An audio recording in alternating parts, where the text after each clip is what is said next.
And a good evening to all the educators.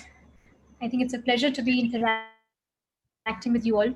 And very important topic, but I'm not here to preach anything, but just for us to perhaps rethink about certain things, what we've been actually seeing in our day to day lives and what our children are being exposed to in our day to day lives. How, in the last one decade, I think perhaps all of us need to rethink of what we've done in the society. As adults, what have we contributed to? What is the society that we have been raising with the young children that we have? And why is it that at a very young age, children are being exposed to various challenges in their day-to-day life? I think these are very some of the very challenging times for our children. And I work a lot with adolescent age group and teenagers, and even as a part of the school mental health program, interact with teachers, a lot of students, very enthusiastic students, curious minds, creative, young, energetic students, even parents for that matter. And so I hear stories from parents, I hear things from teachers, I hear stories from students. And a lot of them, when they also come to my OPD to seek help, there are always two sides to the story. Parents come in with a certain set of concerns which may come in and being presented as form of how an individual, a student or a child may be demotivated, disinterested, engaging in some kind of behavioral difficulties, and with a sense of, sometimes I feel, that might a judgment that might come across from the adults around the child. And then there is this, the student and the child, or the adolescent, the child, who comes in and he says that, I understand and I see that I'm struggling, but I don't know what to do with this. I know there is a problem again, and it's not that I want to do these things, but I feel I'm helpless. So that's the other side to it. So I think a very important thing that we have to perhaps look at is the two different perspectives that we can perhaps see when we are working with children. Because, we are, of course, in a very different time, and we cannot compare the time that we are in with the time when we were born and raised with. Because for children, with so much media and social media and various other information which floats around and that they see at a very young age, children are exposed to a lot of other things. And let's look at, what are the things that they are seeing. So much aggression in the society. We have so many incidences that we continue to hear.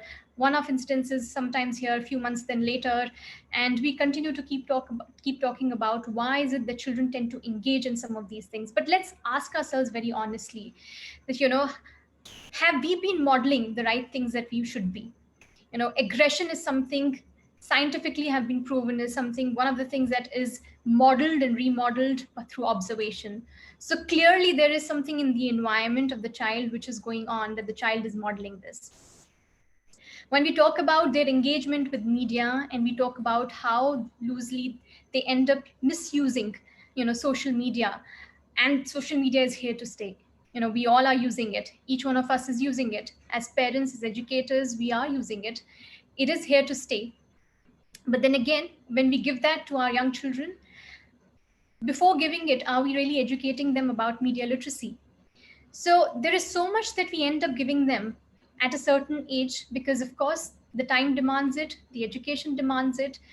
But at the same time, are we actually also taking that approach in terms of providing them the right skills to be able to use a lot of these tools that are coming in their hands at a very young age?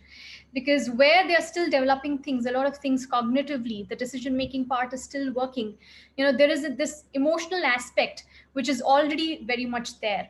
And how do we really teach them to take those things to perhaps rethink about some of these things?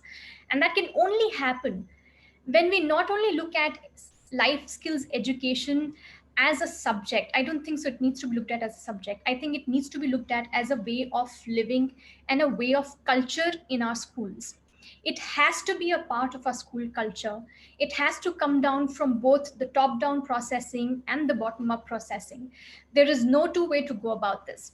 So whenever we talk about something new, we there is always a debate which continues to go on, whether it should be included as a part of the subject or it should be included, how do we integrate that into our curriculum in our systems? And there is no doubt about the fact that when it comes to education, we still continue to play a lot of importance to academics, which is important. But I think we're also in times where more than the academics, children are actually facing a lot many other challenges which they do not know. They do not have the skills to see how to deal with those things and how to deal with those situations.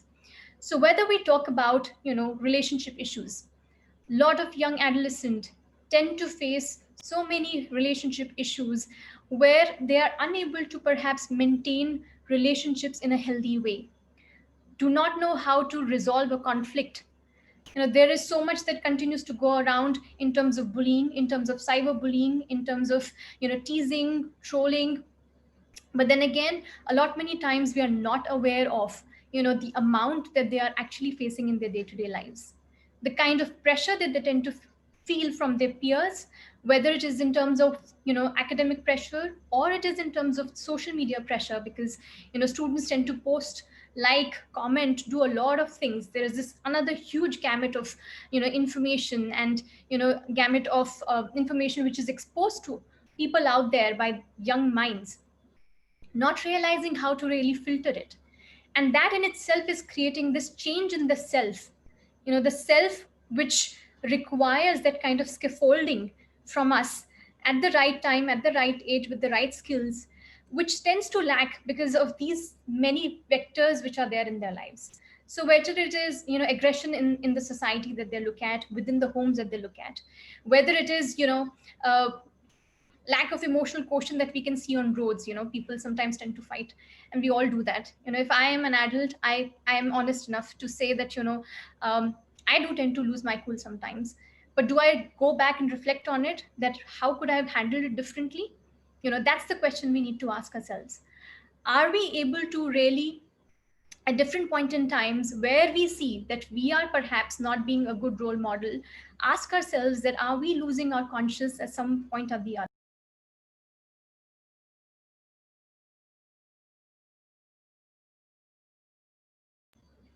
as a part of our day-to-day living?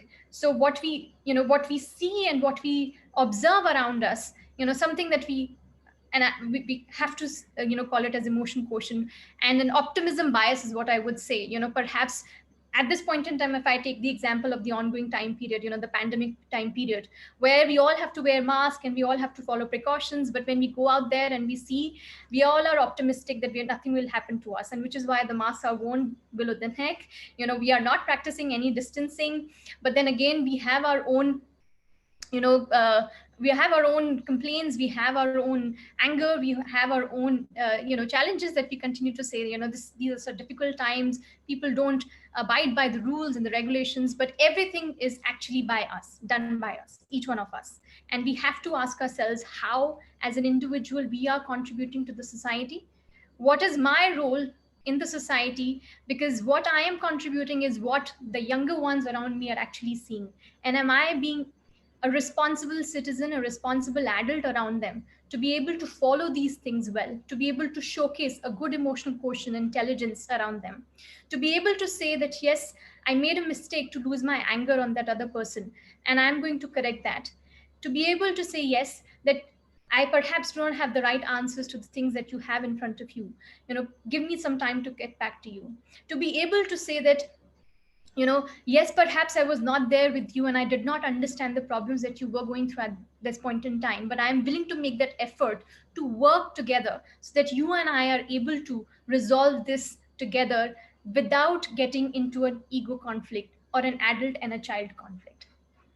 So I think these are some of the pertinent questions that we need to continue to ask ourselves, to somewhere raise our conscience and our, we continue to talk about values, we continue to talk about skills, but then again, superego is something that has to be, again, the morality principle is something that we have to continue to keep, alongside the ego part. That's when we are able to really balance the ego. Otherwise, we all will continue to be, defensive people who have these defenses always ready the moment somebody points something at us or gives us certain kind of feedback, and we tend to not able to take that very well, and we continue to work on the gratification part, the immediate gratifications that we look at in our day-to-day lives, and that's exactly what our children are actually doing at this point in time.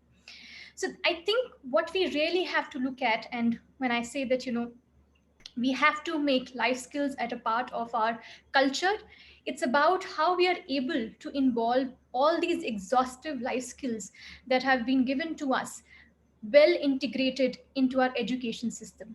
Because wherever there is lack of awareness, there is lack of right information, there is lack of modeling of some of these things, we will continue to see how young children will continue to face challenges, and they will continue to question us that, what did you do for me to leave this, or for me to not follow this, or for me to understand that I should not be following. So perhaps there is a lot that they need to unlearn from us and again relearn, and we all need to do that together, because in a time period where we are at this point in time, we have to correct a lot of things that is happening in the society right now, and the only way through that is education, because that continues to be the most powerful tool for each one of us.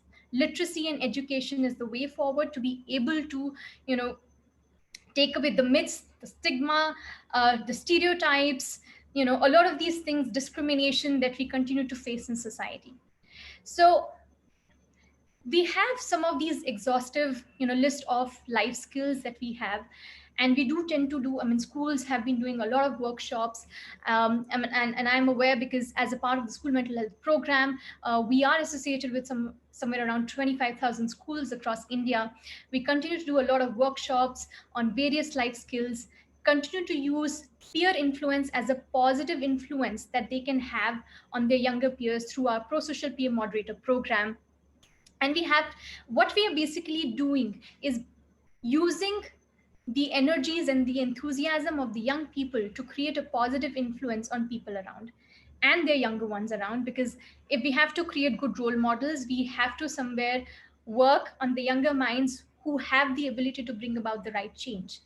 And yes, schools have been doing that a lot, working on the workshops, educating, building awareness on various of these issues. But at the same time, I strongly believe that it has to be integrated and embedded in a way where we talk about empathy, we talk about compassion, we talk about, problem solving, we talk about perspective taking, even in our conversations when we are having with children.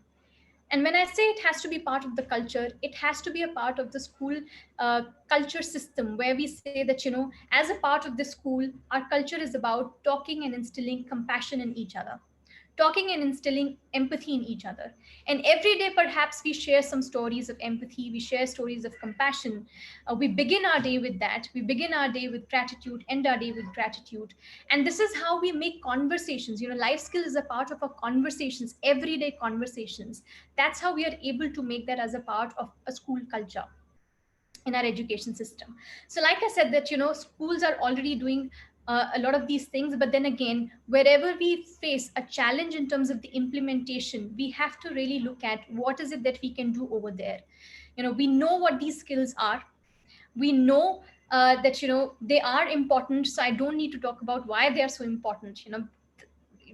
As long as we are able to really look at that, when it comes to empathy, when it comes to compassion, when it comes to altruism, when it comes to problem solving, decision making, critical thinking, they are very essential part of making a child's personality.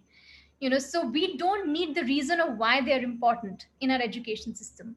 The only question that we need to continue to ask ourselves is, where is it that we continue to lack, that despite having this exhaustive system, we still end up perhaps facing some challenges in making that as a part of our school culture or implementation.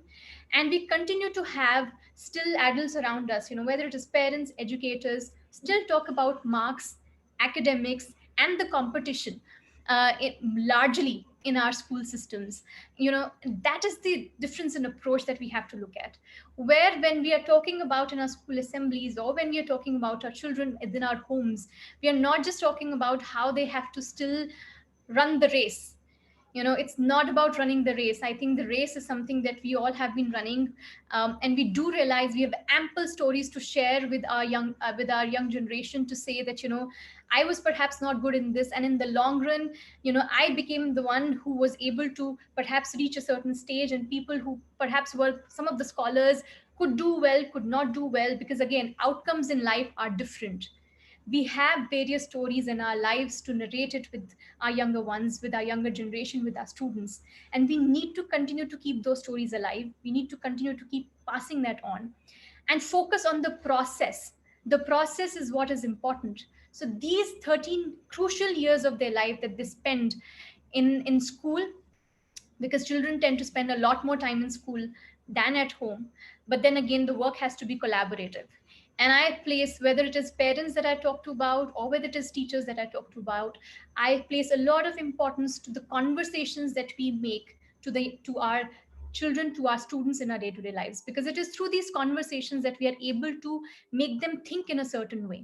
So if there is a certain information in the media which floats around, am I asking the right questions, sometimes taking those 5-10 minutes to begin my class, or my even my when I'm consulting with my with my clients, young children, young adolescent, to perhaps talk to them about what do they think about this, where did they think this information came from, do they ever check what is the source of this information, do they ever check that what is the kind, or think about what is the kind of impact it may have on people around them.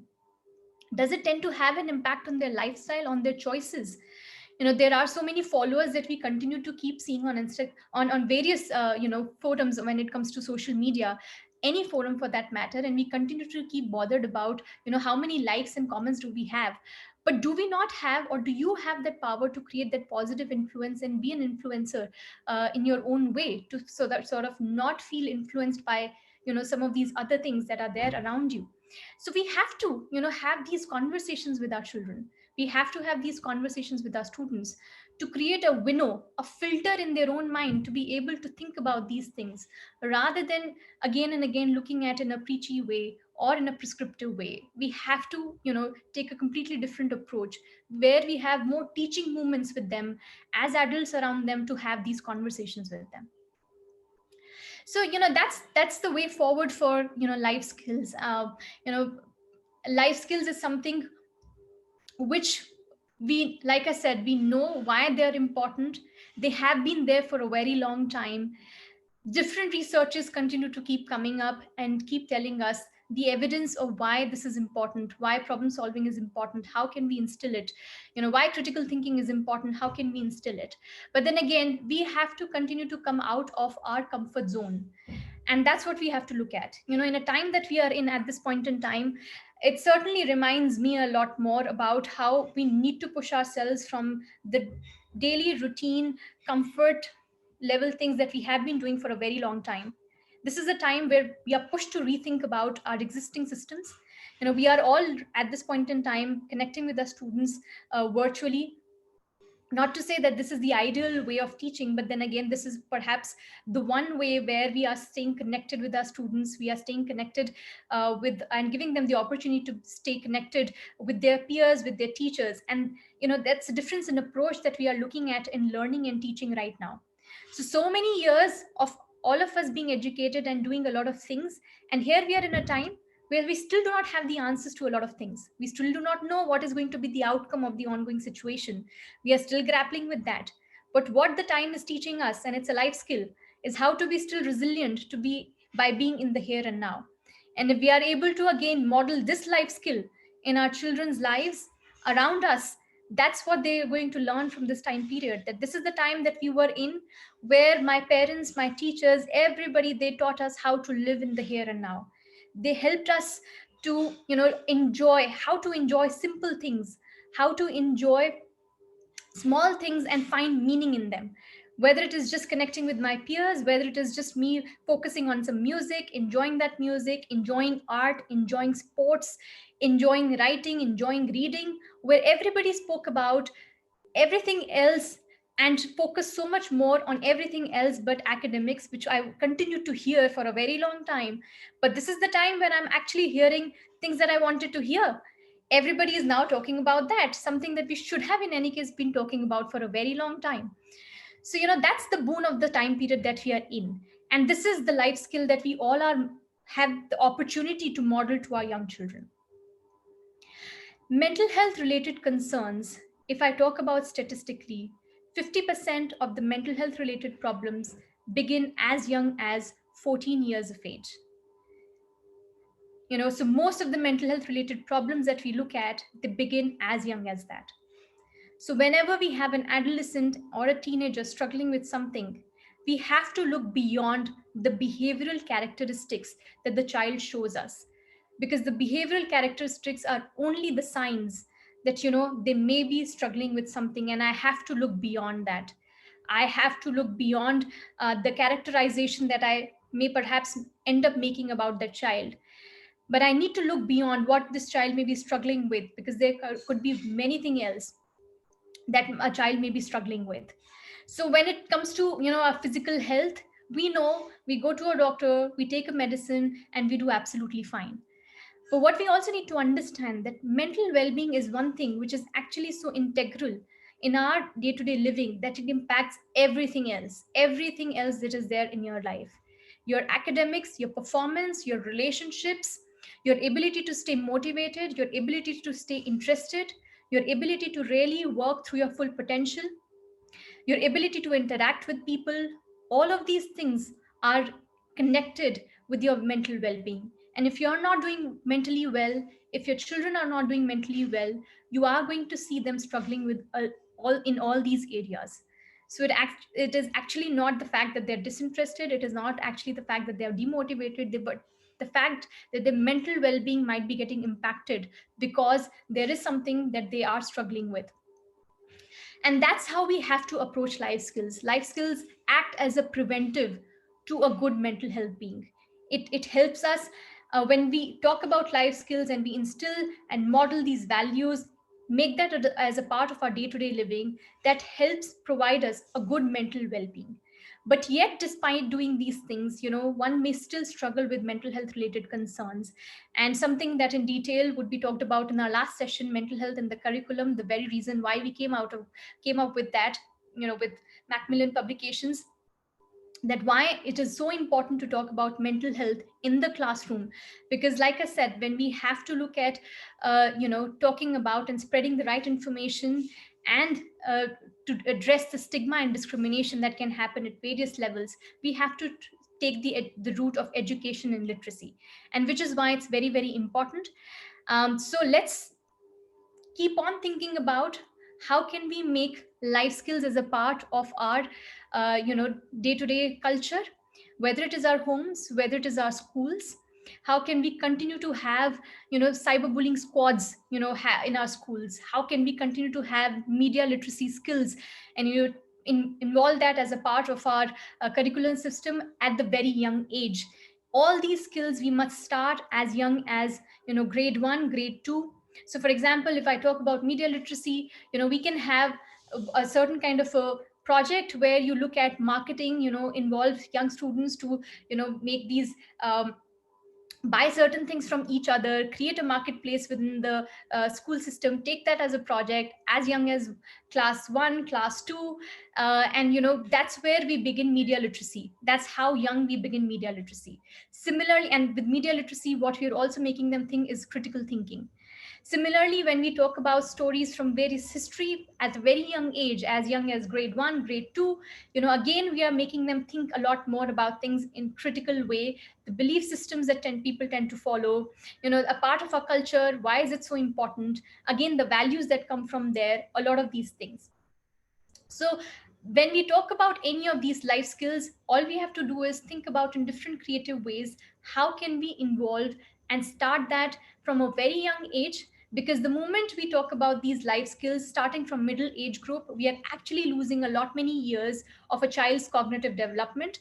And which is why very, very important that a lot of these things can actually be reformulated in different ways from the very young start, and we have to continue to think about creative ways of how we can do that and make that as a part of our culture. So I'm opening the session to questions. Sure. Sounds good. In fact, this is like, it comes, I mean, I'm surprised that it comes as early as 14 years as well, which is very, very interesting to know. I mean, given we feel that this is a problem with the adults only, possibly, right? So I think these are new revelations for me as well. And having said this, I'll be a little more careful myself, and I think one has to be very, very sensitive about what's happening around. And you're very, very right. We are somehow taking a lot of assumptions in place. So I'll ask dear leaders to chip in with your questions. We can have a quick show of hand, and then we can unmute you, and then you can ask your question. Okay. So is Ms. Tapat, you having a question? Tapat Chatterjee? I have a Roshni Khatri, if you could unmute yourself and ask the question, please. Yeah. Very good evening to everyone. Good evening. This is Dr. Roshni Khatri from Billabong High International School, Bhopal. First, I would really like to thank each and every member of the group to conduct such an extensive webinar, especially in this pandemic COVID, when we see and we are hearing very often about mental health, which was indeed a very neglected topic, I would say, rather. And people had altogether very different kind of taboos and stigmas when it comes to mental health. We keep talking about physical health. How are you feeling? Have you been to the doctor for a checkup, and so on and henceforth? But the moment we listen from our own children, that mama, I'm stuck with this. I feel as if I'm being neglected. I just want to ask a very simple question, because I'm a mother of a 6-year-old daughter.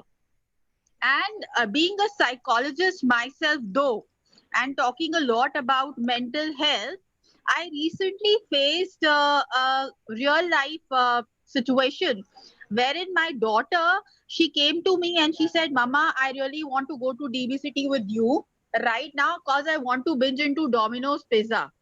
And I told her, beta, this is not the right time because the pandemic is on.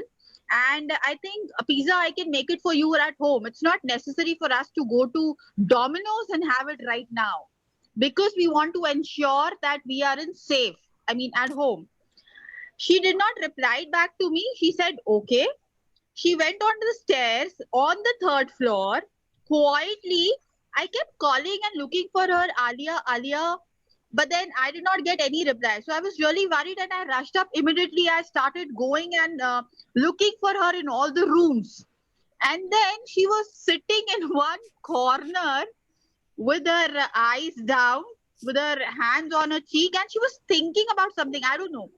I just went and sat beside her. And the one question that I had raised was, what happened? And the only reply that I got for this question was, Mama, I'm feeling very sad. I said, why? She said, because you did not listen to what I want. Now, my question to you, sir and ma'am, would be that, I know we all have been aware of how to give a suitable answer. But like ma'am said, we all know that what's the answer to a question.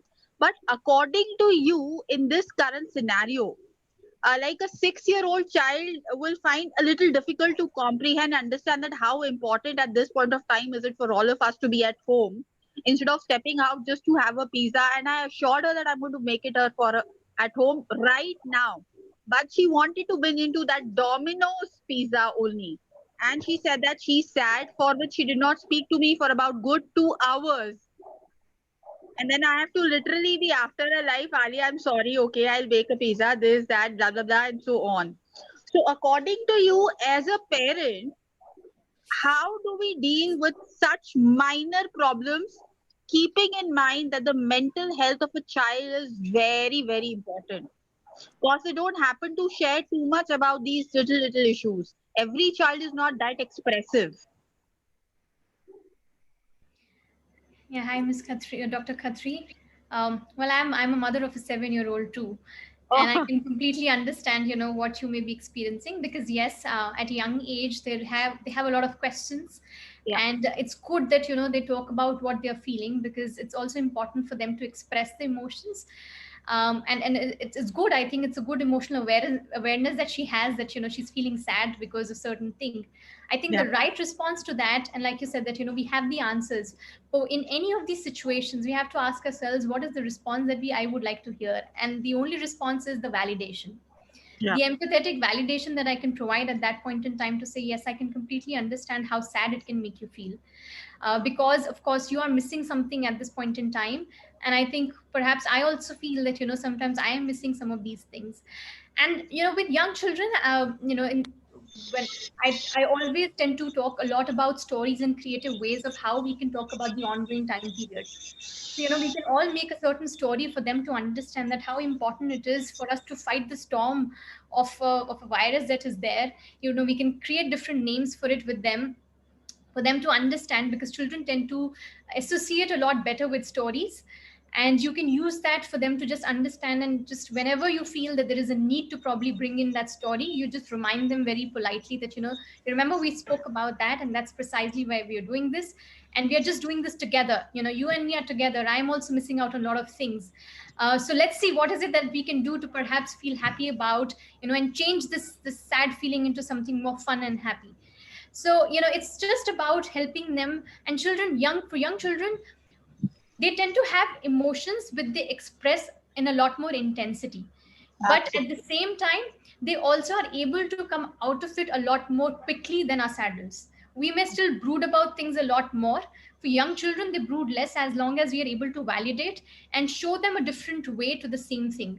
So from feeling happy, let's see how can we feel good and have a joyful experience despite not being going to Domino's, and just involve her in just making pizza and doing things like that. So it's just about the playfulness for them. It's about the playfulness for young children that really matters the most.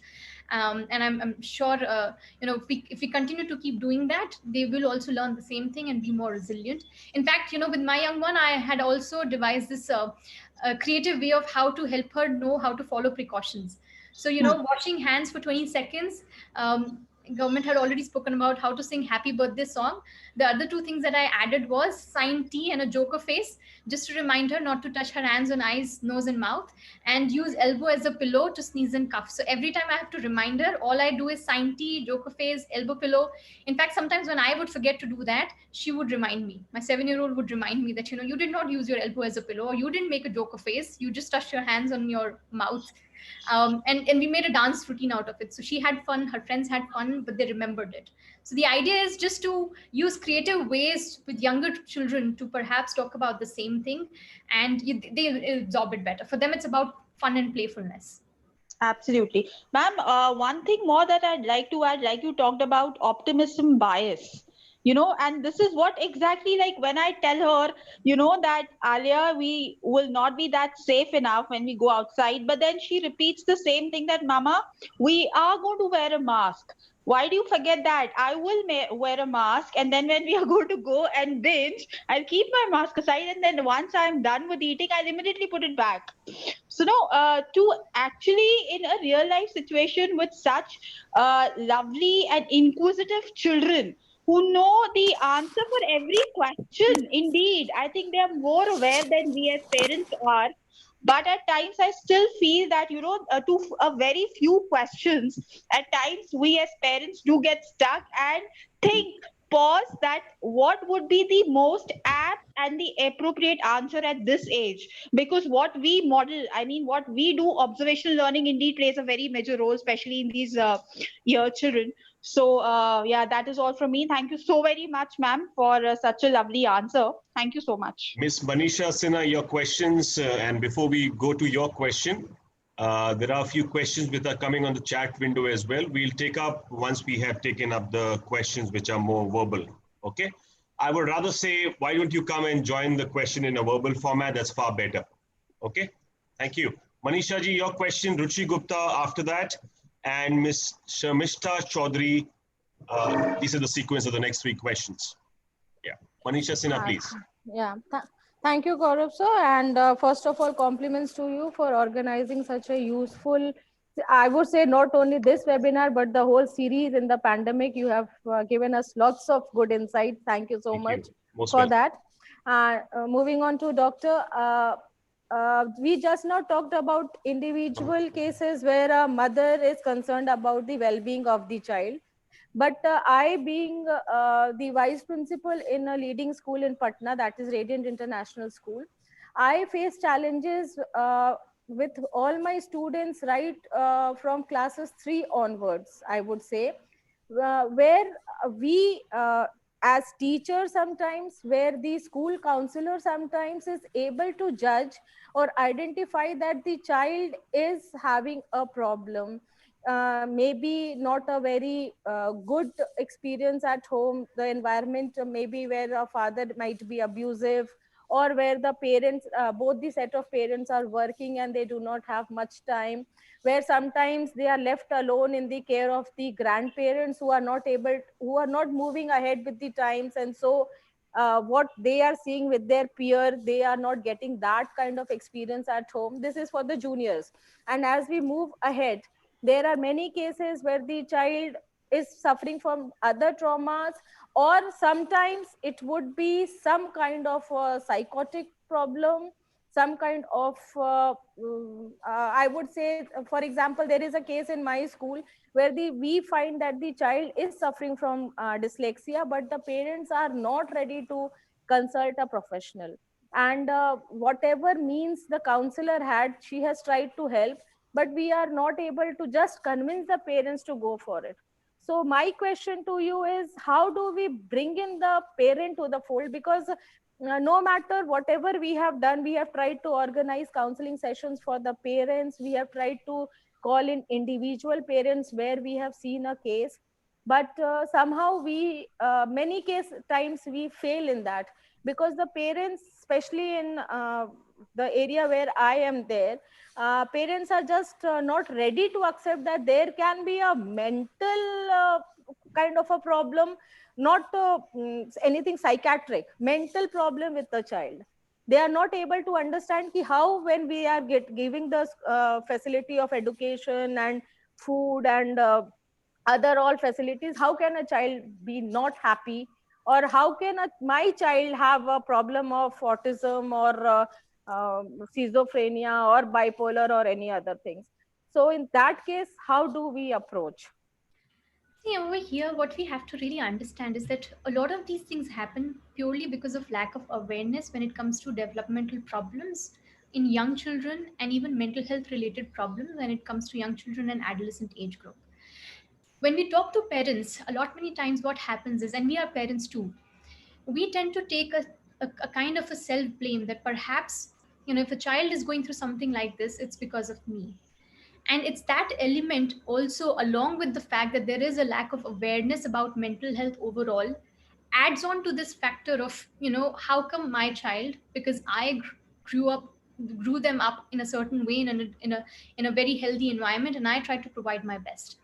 When we are talking to parents about this, we have to take both the approaches. One, the approach of, mental health related awareness, which of course has to be done on a very regular and consistent basis in our schools, which where we do awareness workshops, whether it is to do with developmental problems. At a very young age, children can have sensory processing issues, children can have speech related concerns, children can have academic concerns, children can have emotional concerns, and these are the various categories. And we are doing this as a part of the awareness because it can happen. These are the statistics. In a classroom, we look at least, in classroom of 30 25 people, we see at least 5 children struggling with some form of problem related to this, and that is the statistics, and it could be anyone for that matter. What we have to look at is see it in a way of more educative approach. So even developmentally, they need to know. Even parenting, when I do parenting workshops, I often talk about how we need to take parenting as an educative approach. As long as I would not know that, my child perhaps develop by the age of begin to develop by the age of 4 years and actually reaches there by the age of 6 years, I will be an anxious parent, and I will continue to compare my child with the other children who are performing perhaps well on stage, not knowing that, this will come eventually to the child. All I have to do is provide stimulation. So if something like that, it's a skill, everything is a skill. And over here we are looking at a component which is external of your child, external of you. It's not about who you are as a parent, who your child is as a child, but it's about a problem and an illness again that we are looking at, which is out of your control, your child's control, my control, and we just have to work on it as a part of how you treat your any other physical ailment. And there is of course a lot of treatment available. Let's begin with something like this, and then see where our children are going through, get them also in touch with some of these other parents who are perhaps open to taking help, have been taking help, have been seeing change in their children. And more parents need to also come up and talk about their stories to share with other parents who are a lot more hesitant, perhaps to say that these things are helpful, special education is helpful, we need to continue to have this, it helped my child, it will help your children. So people also learn from each other's experiences and stories, and particularly about parents, for that matter. So I think it's just different ways of how in a more positive approach we are able to approach subject as a subject, as a matter of building awareness and providing them the right information. But then again, like I said, that we are talking about mental health which a problem which has been there and stigmatized for a very long period of time. We will continue to face challenges, but the right way is to just continue to gently keep nudging whoever is perhaps being defensive or not acknowledging it, that there is a problem, let's continue to just acknowledge it and work on this as a problem in the context, and not about you, me, or your child. We just have to work on it in that way. Miss Richi Gupta, your question? Okay. Thank you, sir. Good evening, everyone. And it's really a nice session. We are learning so many things. With that, I just especially want to thank you for uploading the videos on YouTube, because many times it happens that we are actually attending but not listening it in that proper way. We could just go rewind everything and can learn a lot of things. Thank you so much for it. Ma'am, my question to you is, like, you are talking about life skills and all, and there are so many life skills. We all know about it, we all know its importance, but what I feel is that not everyone is capable of like taking out exercises, taking out like activities to make it done with the students. So do we have such a program, or do we have such, like you were suggesting so many activities which we can continue with students for, as you have said, for critical thinking and all. But do we have such programs so that our teachers, or even if I am not capable of driving any exercise, or actually deriving any exercise activity for this, I can get some idea through something and can adopt these things, can actually implement these things in our school, in our system? What could be the way? Like, I don't feel so many people are not, actually everybody needs this life skill, but not all people are that much ready to have it in their system. Ready in the sense they are not actually capable of having it right now in their system. How to make them capable, how to just have these activities in our system? So certainly, as a part of our school mental health program, we do a lot of counselor and teacher training workshops on various life skills, on how can we inculcate that as a part of our teaching and our part of our curriculum in our schools. We also do similar workshops for students. There are a lot of student workshops that we continue to run every month. Just to name a few, we have anti-bullying program. We have pro-social peer moderator program, where we talk about study and exam skills and approach to studying in a more scientific way. We also do media literacy skill workshops. We also do risk behavior management workshops, where we talk about various risk-taking behavior issues that young children again tend to face in. We do aggression management workshops. And gender sensitivity workshops, I think a very important topic, which also talks about healthy relationships and how to look at things in a non-stereotypical way and really critically think about the stereotypes that are there around us again.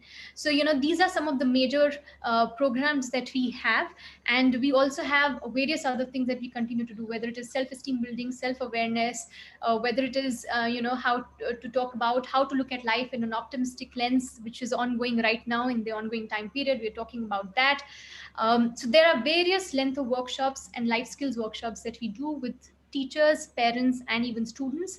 So if you ever want it, you can always write to us on mentalhealth@fortishealthcare.com. We would be happy to support you.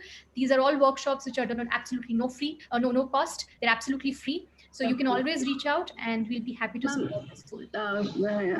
Sorry to interrupt you. Can you please, like, just in chat box or somewhere, like, I couldn't understand what have you said, that where we could find all this? Okay, I will just write our email ID. Yeah, mental health the chat window. Yeah. @Fortis healthcare.com. You can just send in your request and we'll share all the details with you about the school program that we have. Thank you so much, ma'am. Thank you. Dr. Satinder Nijar, you can unmute yourself and ask the question. After that, Dr. Rajesh Sharma. Dr. Satinder Nijar, if you can unmute yourself and ask the question, please, if you have. Otherwise, we'll quickly move on to Dr. Rajesh Sharma ji. If you can ask your question, please. Yeah. Yeah, thank you, Dr. Vimansha. It was fantastic listening to you. My only concern was, now parents are very, very apprehensive. They always think on the semantic. Sir, bachcha kuch kar lega. Exam, you will be surprised. Exams are going on online. The child doesn't get up, parents are not asking to get up. Practical examination, and it is right from class 7th onwards. Up till 6th, there is okay. From 7th to 12th, everybody has got, the parents are scared and kids are absolutely, I don't know, at times I feel they are enjoying it. So something like this is going on. How do you deal about this? And how do you train the parents for it? I've been talking to a lot of parents in the last few months, specifically in this time. We all have so many questions and so many concerns. My approach to this time period is that we have to approach it in a very non-conventional way. Like I said in my session, that we cannot look this as an ideal scenario of teaching and learning. We are learning a lot more in the ongoing time period beyond education and what we have been learning in terms of academics. The education that we are learning right now is really how to live a life in a time period like this. And that's, I think, is very, very important for students, because when I talk to even young students, and we did so many workshops in this ongoing time period during the lockdown time. Our team, our director, we are a bunch of very, very enthusiastic people, and as long as we have these young students coming up with requests, we just enroll it in a week's time. So we've been that enthusiastic with these young people, and we continue to say that students are not enthusiastic, but they're actually very enthusiastic as long as we are able to really tap on their creativity and their energies. So whether they said that we want to learn something about sports psychology, whether they said we want to learn something about fashion psychology, we did a whole varied range of information related workshops with them, all very creative. You will hear all our speakers who've taken all these workshops in the next 1 week, and how we have all interacted with students, and they've been very, very enthusiastic, bombarded us with so many questions that we would get tired, but they would not get tired. And in fact, we would feel a lot of energy from their energy. So, even if it was 4 workshops, 5 workshops in a day, we would all just pump ourselves and just do it. So I think children are enthusiastic as long as we are able to really tap on what they really want. We are in a time where children are also very creative. Basic information is provided on Google. So we have to really move out of the conventional way of learning, teaching, information, because children, like I said, are very curious. They are a lot more aware in a time period like this. We have to really think about different ways of what we would like to teach them and what they would like to learn, and really involve them into that participative approach of learning and teaching. And I do believe that in a time like this, we are learning with them as well. Who would have thought that, at this age in our teaching, we would actually be learning these new skills about, how to go on Google Classrooms and do Google Classrooms and, Teams and all of those things. So we are all learning. We are all in the same boat in that sense. But the parents, how do they motivate, or how do we say the parents should be making them to do the work as well? Because now the kids are at home 24/7. Yeah.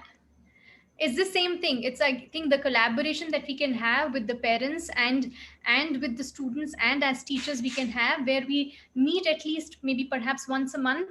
We stay connected. We continue to talk about, let's see where our children are facing challenges. Let's talk about what we can do. Involve sometimes even as a part of our curriculum that one day a week, let's have a wellness Wednesday. Let's have a fun Friday. something then the week, if a child is perhaps not looking forward to, some children would really look forward to something like this. This is a day where they are not talking about, teaching academics, but they're including something fun over here. And this is the way we tap that motivation in a child. So even if a parent is busy, they would be looking forward to, oh, but today is my Wednesday wellness, so I'm going to go there and really enjoy with my teachers and my peers over there. Let me have that. So even that 1 week, 2 week in a day is going to make that difference in a child's life. But like I said, that we are in a challenging time. We all are really bound with various roles and responsibilities. We are not looking at perfection from each one of us. All we are looking at together, how can we really sail through this time and support each other in the best way. So I think I would really like to have maybe perhaps a wellness Wednesday and a fun Friday for students, for them to really feel that motivation in case if they feel That them will be great, perhaps lacking it. Surely. Thank you so much. So nice. Thank you, Mr. Gaurav. Thank you so much. Thank you. Dr. Deep, please go ahead. Gaurav sir, good evening. Ma'am Mimamsa, Namaskar. wonderful listening to you. Thank you. I have just few things to share with you and then your reflections on it. Somehow I always have felt that the most important part of us educators is to make a child facing the reality. And I do see that most of the parents and the teachers are fully busy, entirely busy to keep him away from everything which is real.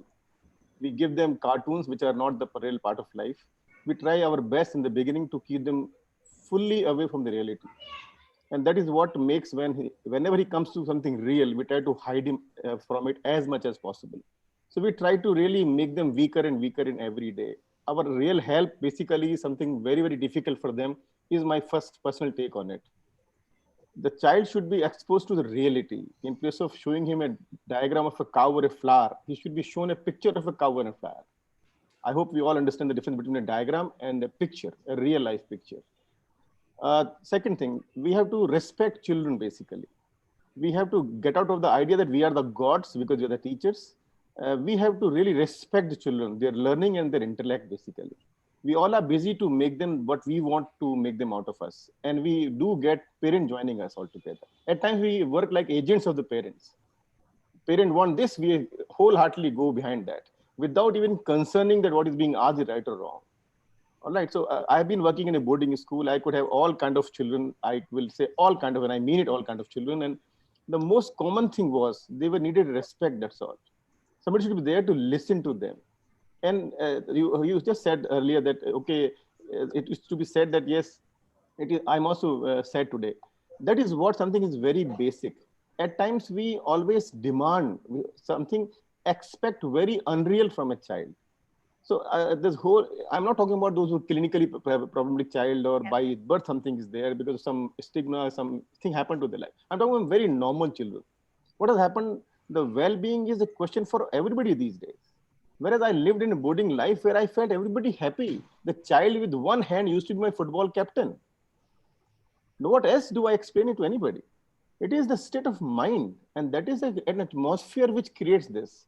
It can't be, I'm sorry, it can't be a day when we talk about well-being, please. Well-being is the way of life. It can't be on a day, on a particular time. I got a good marks in well-being, like, moral education, I get always full marks and I'm morally horrible person. Like, it can't be something like that. Well-being can't be basically a temporary affair. It should be right from morning to night to next day is we are well. And I don't think at times I find we talk about so much that we end up making a very small thing a big issue. Ignoring also sometimes something very, very good. Can you believe I had a child in class 10th who was bedwetter. He used to wet his bed in class 10th.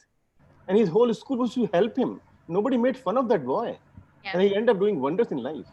So my only personal feeling is that until unless we give them the due respect and we make them independent in their growth, personal growth, I think these are the two things we'll get out of so many children going to the category of they need well-being basically. All right, this is what I personally would like to say. This is my personal, very odd, maybe Mr. Gaurav not at all. Like that. I think very rude, but you should come more often. You come very rarely, Deepji. This is a wonderful perspective, without a doubt. Yes. This is what I have been chasing all my life for 30 years, that we have really to give the dues to the children. In process of teaching them, let us learn from them. Baba, there's a lot to learn from children. I'm telling you again that I had a child who was having one hand, it impeded from here. He used to be my football captain. And he said, I cannot go with his father, we don't allow. He went as a manager for a South Zone tournament of the school. So this is what I feel. Wonderful. If people are there who are inspiring, are you ready to listen to somebody? Or you feel that you are the only person on the earth who can inspire people? I'm really sorry about it. Mansa, I would like to listen to you on these lines. If I'm wrong, I just wanted to confirm that I'm not wrong, at least that's all is fine. I completely echo your thoughts. In fact, there is something that I continue to say that, we have this quote where we say that, you can't judge an animal by how they're able to climb a tree. But I quote it a little differently. When a fish is unable to swim because of, the lack of strength in the fins, instill enough strength and belief in them that they're able to swim through only with the tail. That's the kind of approach that we need to bring in our children, and they have that capability. That's the aspect of of the strength and the characteristic, the virtues that we have to look at. So which is why I began with with absolutely echoing your thoughts that we have to somewhere refrain from making those judgments that we begin to have about a certain kind of an age group, about teenagers, about adolescent, about young children. So we tend to use a lot of these characteristics sometimes very loosely for children around us, not realizing that that can also have a different kind of an impact, a different kind of self that they tend to absorb. So when we say, continue to say, even if lightly, sometimes I tell my younger one, oh, but because you were troubling me so much, and which is why, and so that it gets translated, I am going to my grandparents' house because my mom said that I am a troubler. So so it's what communication that we continue to have with our young children. This is like a joke, but if we actually have a lot more of these conversations around our children, when we continue to talk a lot more about their limitations in the form of comparisons, in the form of competition, in the form of race, not seeing really that what is unique to them, that's when, yeah. I just wanted to add here, I'm very terrified at times when we try to have some workshop on well-being and all that. Because if we talk about the definitions given by good doctors like you, then I'll find that I also need some, treatment as of now. My every child at the school will need a treatment altogether, because we all are very negative people in general. We will, if in a staff room I say that child was not behaving well, everybody will say echo in it immediately. But if he was doing wonders, there will be very few will be supporting it altogether. So what has happened? A small child who has done very small silly thing, he immediately becomes we are very happy to do pity, how are they bichara? That is the mentality which I really am frustrated about. We should not be scared of us. Yeah, because we are actually talking about absolutely different and absolutely opposite thing. I'm putting across the general thing which may happen altogether, because people are not that strong enough to absorb things really. We are very quick decision makers. Of course, most of the wrong decisions, but we make very fast decisions about tagging people. That's what I was trying to say. Assumptions we make, and we easily find many people supporting us in that, those kind of things. In fact, I always say that never tell anything wrong about a child in the staff rooms at all. Keep it with you. Anything good, share everywhere. But anything wrong, keep it with you. Just at the most, you can share with the principal or the parent. Otherwise, don't do it. Otherwise, the child will have a very, very tough time. Lovely meeting you, ma'am Singh. Mr. Gaurav, hats off to you all the time. I'll be more present, sir. I was busy. Yes, sir. Yes, sir. That's my request. Thank you, sir. Murali ji, your question, and Dr. Rama, those will be the final two questions for today. Yeah. Murali. Good evening to everyone. Good evening. Am I audible to everyone? Yes, you're audible, sir. Please go ahead. So, we have many challenging students with us. From the classes from pre-nursery to up to class 11, 12 also. So what type of curriculum you would recommend for the class pre-nursery or different classes, so that they will not be tortured with different subjects of different loads? That is a main task for the teachers. What type of curriculum, what type of work we should assign to these students, so that they will be able to cope up and they will be enjoying the learning process. At the same time, their mental ability and other things also will help them to stand on their own leg for the future life. What you would like to recommend, Ms. Mimisa? Memensa. I would divide them into two things. You know, some of these life skills like problem solving, critical thinking, creative thinking skills, all these things can of course come as a part of our own education system. So whenever we are having conversations with our students, you know, the kind of way we ask them questions, the way we make them communicate, the way we make them think, it can always be inculcated and integrated in that from a very early start. The other life skills that I talk about, whether it is media literacy, whether it is, you know, empathy, whether it is communication, whether it is, you know, talking about compassion, all of these things require a certain kind of, perhaps maybe, you know, certain different kind of a moduling, where you can maybe perhaps a few classes, or you can inculcate that as a part of a structure in a certain way, where any subject that goes along with any of these things, you begin your session with, you know, 5 minutes, 10 minutes of a discussion on something that happened on media.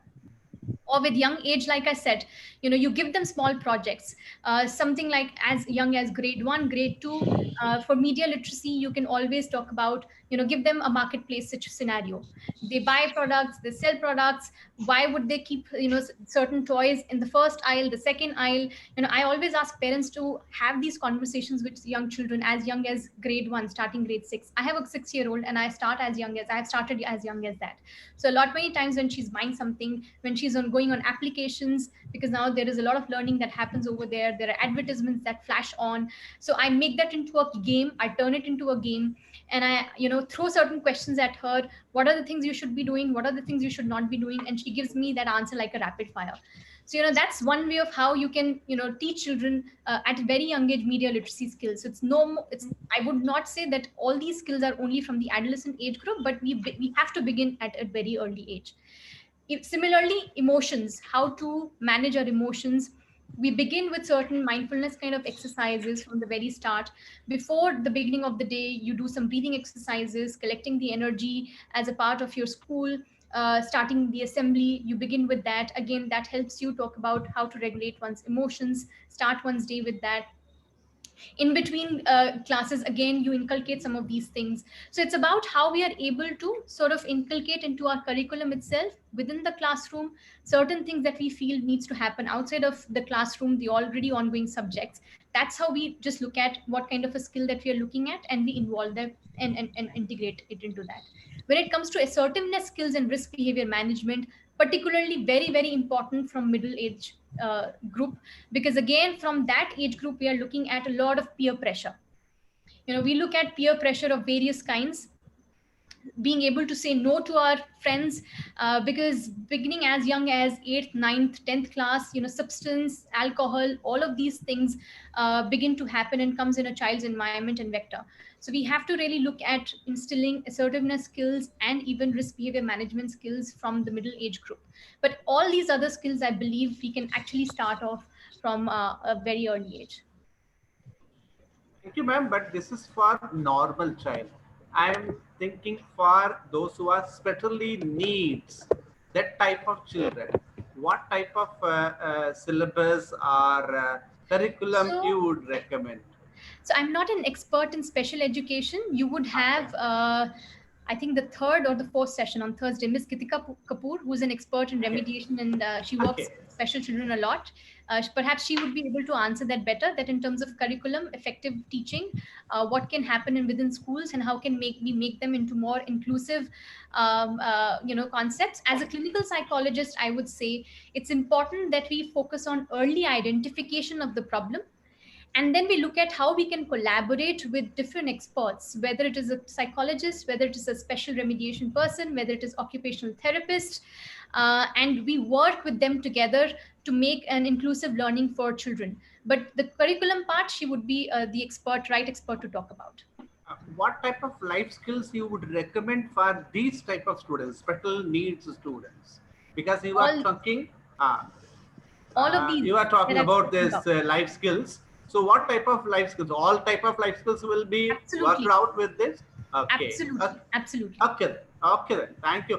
Is there any level or something basic level and then higher level such way is there, or we can go far? So it just depends upon how we can, you know, just modify it based on the questions that we ask children.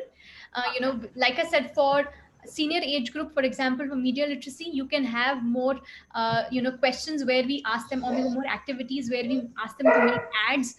We ask them to critically evaluate a certain kind of a news. We look at certain sources of news, where it came from, which are the sourced news channels, where you can actually go and perhaps talk about a lot of those things. Again, pick up media as a part for them to critically think about a lot of things.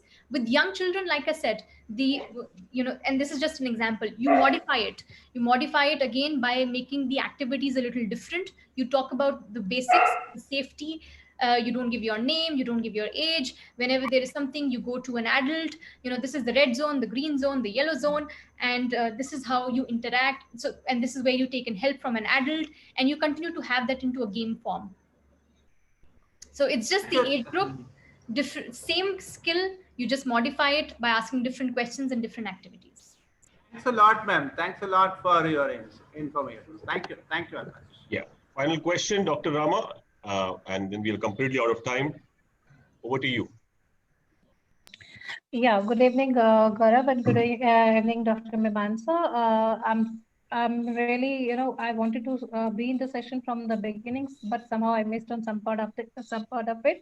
I'll definitely see the recording. But I was, I wanted to know in continuation when Dr. Deep Karay was, he had some queries regarding the children and regarding staff. So one question from my side.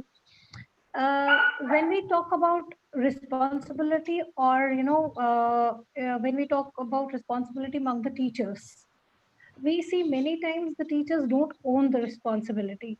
And if we see parents at the same time, and we want to differentiate between a regular child and a special child, so it's very difficult, first of all, to make a parent understand what type of needs the child actually requires.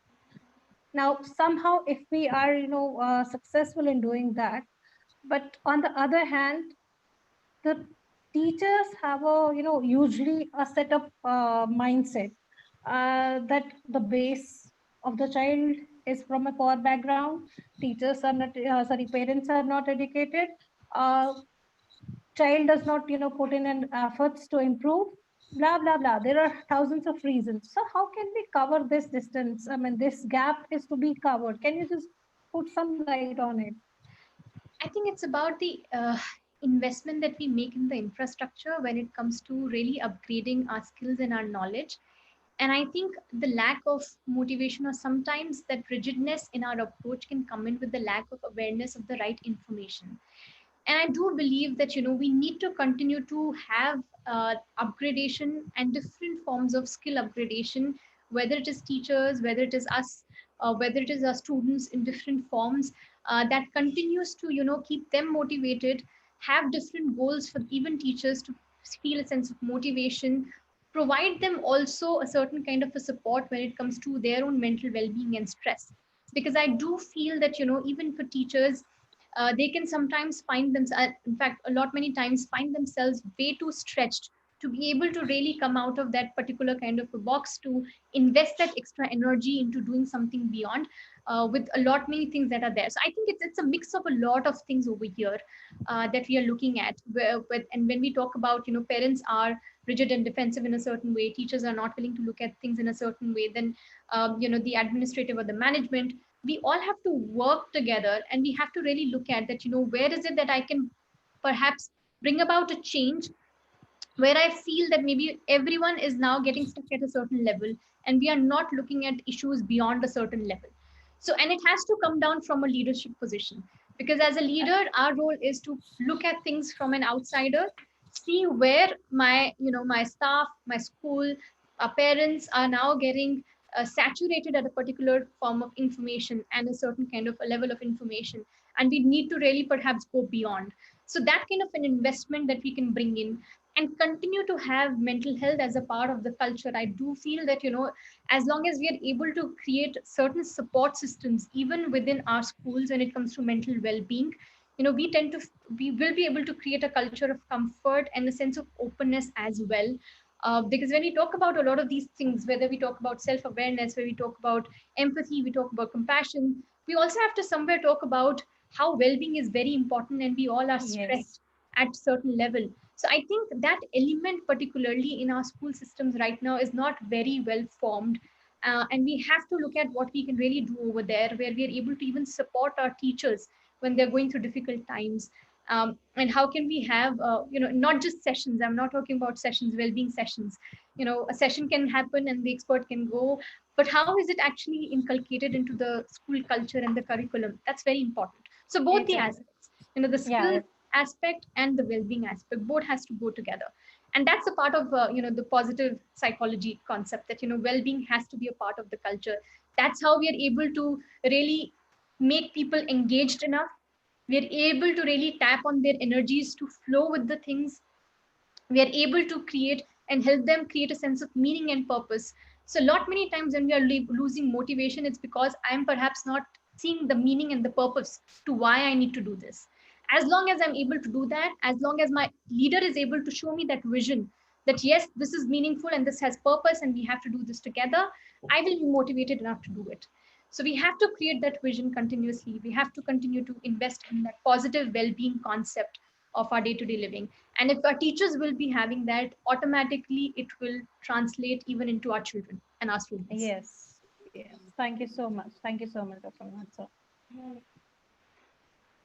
Wonderful. Completely out of time now, but I think we are taking these sessions completely, say, for 6 odd days. And I think if there is any other question which is left out, I think Ms. Mimaansha has already shared her email ID. In fact, we can shoot an email to her, and I'm sure they will be able to take those questions and answer it for you. Thank you very much, Mimaansha. Pleasure having you with us. And obviously, we continue these sessions, and possibly on the last day, when we do the final session, we look forward to have you once more, possibly. Okay, thank you very much. Thank you, everyone, for joining in. I hope this added value to our discussion. And we continue to discuss this. Obviously, we will do 5 more sessions on a different sort of a theme, which we will keep communicating you on IPN Network. For now, goodbye. Take care of yourself, and we look forward to see you tomorrow. Thank you, everybody. Thank you so much. Thank you. Take care, Mimaansha.